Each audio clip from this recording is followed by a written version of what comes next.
অবশেষে সেই বহুল কাঙ্ক্ষিত জুলাই ঘোষণা হয়ে গেল। প্রধান উপদেষ্টা ডক্টর মোহাম্মদ ইউনূস জাতীয় নেতৃবৃন্দকে সঙ্গে নিয়ে জাতীয় সংসদ ভবনের সামনে থেকে তিনি সেই ঐতিহাসিক জুলাই ঘোষণা দিয়েছেন। ঠিক ১ বছর মাথায় আজকে সেই ঐতিহাসিক ৫ই আগস্ট জুলাই গণঅভ্যুত্থানের ১ বছর পূর্তি হলো। এই দিনে তিনি জাতির সামনে জুলাই ঘোষণাকে উত্থাপন করেছেন। যেই জুলাই ঘোষণা নিয়ে গণঅভ্যুত্থানের অংশগ্রহণকারী যোদ্ধারা দীর্ঘদিন থেকে যে দাবি জানিয়ে আসছিলেন, সেই দাবি অনুযায়ী জুলাই ঘোষণা আজকে হয়ে গেছে। খুবই শান্তিপূর্ণভাবে সমস্ত উদ্বেগ, উৎকণ্ঠা, জল্পনা কল্পনার অবসান ঘটিয়ে উনি এই বৃষ্টি বাদলের দিনে, এই বর্ষা বিপ্লবের ১ বছর পূর্তিতে উনি ঠিকঠাক ভালোভাবে জুলাই ঘোষণা দিতে পেরেছেন। এজন্য আমরা মহান সৃষ্টিকর্তার কাছে, আল্লাহর কাছে শুকরিয়া আদায় করি। একটি সুন্দর আগামীর ভবিষ্যৎ, একটি সুন্দর শান্তিময় গণতান্ত্রিক বাংলাদেশ গড়ে তোলার প্রত্যয় নিয়ে জুলাই ঘোষণা হয়েছে। জুলাই ঘোষণা মানে আপনারা বুঝেছেন যে গণঅভ্যুত্থানকে স্বীকৃতি দেয়া সাংবিধানিকভাবে। এটি করবে আগামী জাতীয় নির্বাচিত সরকার।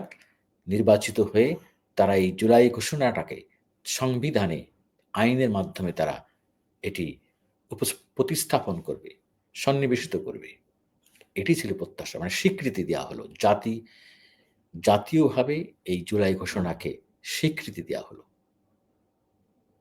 এবং যেহেতু রাজনীতিবিদরা, গুরুত্বপূর্ণ রাজনৈতিক দলের শীর্ষ নেতারা সেখানে ছিলেন। বিশেষ করে ক্ষমতায় আসার দ্বারপ্রান্তে রয়েছে বিএনপি। বিএনপির মহাসচিব ফখরুল ইসলাম আলমগীর ছিলেন বিএনপির পক্ষ থেকে, এবং জামাতের সেক্রেটারি জেনারেল ছিলেন গোলাম পরোয়ার সহ আরও অনেকেই গুরুত্বপূর্ণ সব দলের নেতারা ছিলেন। এনসিপির আহ্বায়ক নাহিদ ইসলামও ছিলেন।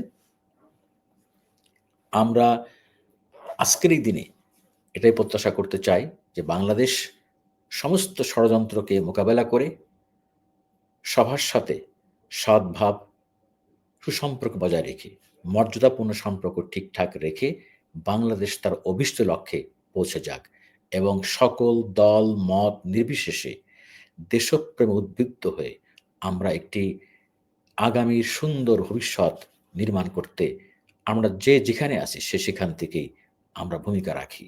এবং এই মুহূর্তে সব দলের কাছে আমরা এটা প্রত্যাশা করতে চাই যে সব ধরনের ভেদাভেদ, প্রতিহিংসা ভুলে আপনারা দেশটাকে সামনে এগিয়ে নিয়ে যাবেন, এবং আমরা বাংলাদেশের মানুষ অপেক্ষায় থাকলাম যে আগামীতে এই বাংলাদেশে মহান মুক্তিযুদ্ধের পরে একটি বিতর্কমুক্ত, একটি ঐতিহাসিক, অবাধ, সুষ্ঠু নির্বাচন অনুষ্ঠিত হবে। সেই নির্বাচনের মধ্য দিয়ে জনগণ যাদেরকে পছন্দ করে সেই সব ব্যক্তিদেরকে জনপ্রতিনিধি হিসেবে সংসদে পাঠাবে, এবং সংখ্যাগরিষ্ঠ দল সরকার গঠন করবে। আমরা আজকের এই দিনে সকল ভেদাভেদ সব ভুলে যেতে চাই। বাট আমরা মনে রাখতে চাই, যারা জুলাই গণঅভ্যুত্থানে শহীদ হয়েছে, আহত হয়েছে, সারা জীবনের জন্য পঙ্গু হয়ে গিয়েছে, তাদেরকে তাদেরকে যারা শহীদ করেছে, পঙ্গু করেছে, অন্ধ করেছে, তাদের বিচার হতে হবে। তাদের বিচারের ক্ষেত্রে কোনো আপোস নেই। এই বিচার যদি বাংলার মাটিতে ন্যায় বিচার হিসেবে না হয়, ভবিষ্যতে আরো কোনো এক ফ্যাসিস্ট জন্ম নেবে, সেও এই জনগণের বিরুদ্ধে এই ধরনের কর্মকাণ্ড করার সাহস দেখাবে। আজকের এই দিনে আমরা একটি কথা সাহসের সাথে বলতে পারি, নির্ভয়ে বলতে পারি, ২৪শে গণঅভ্যুত্থান আমাদের আর যাই কিছু দিক, বুকের মধ্যে একটি সাহসের বীজ বপন করে দিয়েছে। যেই সাহস কোনোদিন কেউ আর নিভিয়ে রাখতে পারবে না, দাবিয়ে রাখতে পারবে না। এই সাহস আমাদের শিখিয়েছে ক্ষমতাকে কিভাবে প্রশ্ন করতে হয়। এই সাহস আমাদেরকে শিখিয়েছে শাসককে, শোষণকারীকে, যারা দেশকে ধ্বংস করতে চায় তাদের কিভাবে প্রতিহত করতে হয়। অন্তত এই বাংলাদেশে তারুণ্যের শক্তিকে এই সাহসকে কেউ আর দাবায় রাখতে পারবে না।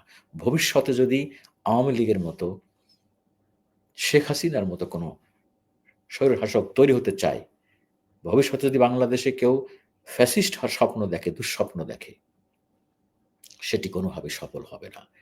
আমরা বিশ্বাস করি আওয়ামী লীগকে হয়তো সরাতে বহুদিন লেগেছে, কিন্তু ভবিষ্যতে যদি কেউ আওয়ামী লীগের মতো ফ্যাসিস্ট হওয়ার স্বপ্ন দেখে কিংবা জনগণের বিরুদ্ধে স্টিম রুলার চালায়, জনগণের ভোটের অধিকার, ভাতের অধিকার কেড়ে নেওয়ার চেষ্টা করে, জনগণের বাক স্বাধীনতা কেড়ে নেওয়ার চেষ্টা করে, সেই সরকার বেশিক্ষণ রান করতে পারবে না। আমরা একই সাথে বলতে চাই, এখানে সকল দল মত মিলে আমরা একটি সুন্দর, শক্তিশালী, আদর্শিক, একটি উন্নয়নশীল, একটি গণতান্ত্রিক রাষ্ট্র গড়ার জন্য সবাই মিলে আমরা একযোগে কাজ করতে চাই। ২০ কোটি বাংলাদেশের মানুষের ৪০ কোটি হাত দিয়ে আমরা একসাথে কাজ করতে চাই। আর আমাদের প্রতিবেশী, আমাদের ৩ দিক ঘিরে আছে যে ভারত, সেই প্রতিবেশীর কাছে আমরা বলতে চাই, আমরা সবকিছু পাল্টাতে পারলেও আমরা তো প্রতিবেশী পাল্টাতে পারব না। পৃথিবীর কেউ পারে না। বন্ধুত্ব পরিবর্তন করতে পারে, কিন্তু প্রতিবেশী কখনো বদলানো যায় না। যেহেতু প্রতিবেশী কখনো বদলানো যায় না, তাই বৃহৎ রাষ্ট্র ভারতের জনগণের প্রতি, ভারতের সরকারের প্রতি আমরা আবেদন রাখতে চাই, আহ্বান জানাতে চাই। আসেন, বাংলাদেশ স্থিতিশীল থাকলে, বাংলাদেশ ভালো থাকলে আপনারা ভালো থাকবেন। তাই বাংলাদেশকে কিভাবে ভালো রাখা যায়, বাংলাদেশের জনগণকে কিভাবে ভালো রাখা যায়, বাংলাদেশে গণতান্ত্রিক ধারাকে কিভাবে শক্তিশালী করা যায়, সেই বিষয়ে আপনাদের অগ্রণী ভূমিকা পালন করতে হবে। আমাদের আকাশ প্রতিরক্ষা ব্যবস্থা দুর্বল হতে পারে, কিন্তু এই ২০ কোটি বাংলাদেশের মানুষকে আপনারা দাবায় রাখতে পারবেন না।